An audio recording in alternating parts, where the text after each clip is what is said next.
talked for 5 years about the asymmetry of Donald Trump's brand of warfare. The asymmetry is so stark here. I mean, Donald Trump's ostensible defense lawyers are actually putting evidence into the record that serves the prosecution. This whole assailing premeditation as some sort of excuse for Trump is nonsensical. It's nonsensical in the court of public opinion, and if this were a real court of law, I'm pretty sure it'd be nonsensical there, too.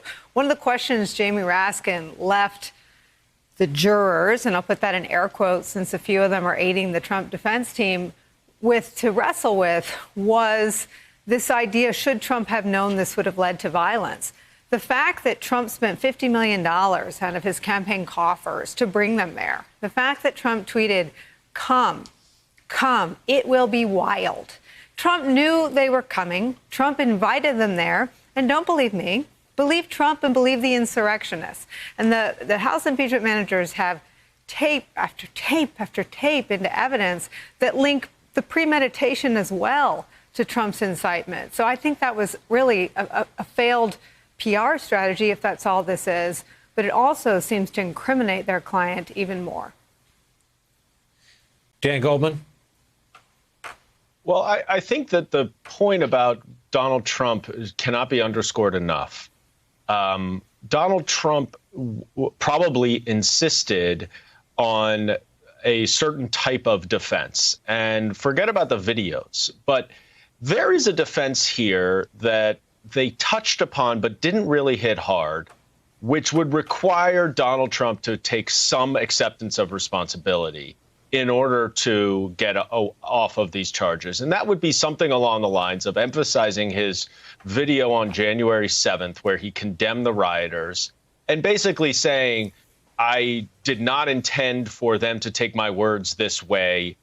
That was not at all what I wanted. I feel terrible that this happened. This is not American. This is not good.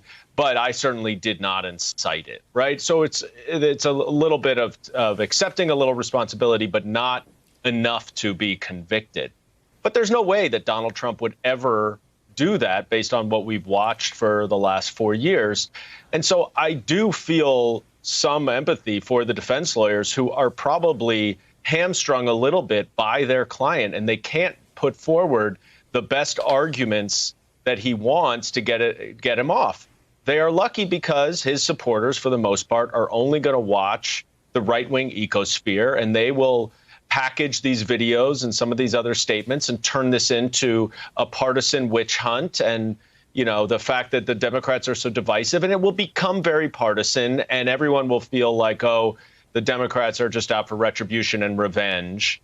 And that'll be the storyline with his supporters, and that'll be enough for the senators to acquit. But it is a real shame that this is what we just saw, 2.5 hours of what was really a pathetic defense, and that really did not address the significant evidence that was put forward by the House managers. If this were any kind of independent, objective trial, it would be a 30-second guilty verdict. But that's not where we live right now, and it's a shame. And I agree with you. One last thing, Nicole. The notion, and let's just be very, very clear about this, Donald Trump does not have to be the but-for cause of the violence in order to be guilty of inciting this insurrection. He simply needs to have spoken to people with the intent of directing them to commit imminent lawless action and to incite imminent lawless action. That can be something that was premeditated or not. It could be something that was already going to happen or not. It's just if it had that impact and effect, and that's what he intended, then he's guilty. So they continue to go back to this really bad argument, which, as Nicole said, just hurts him.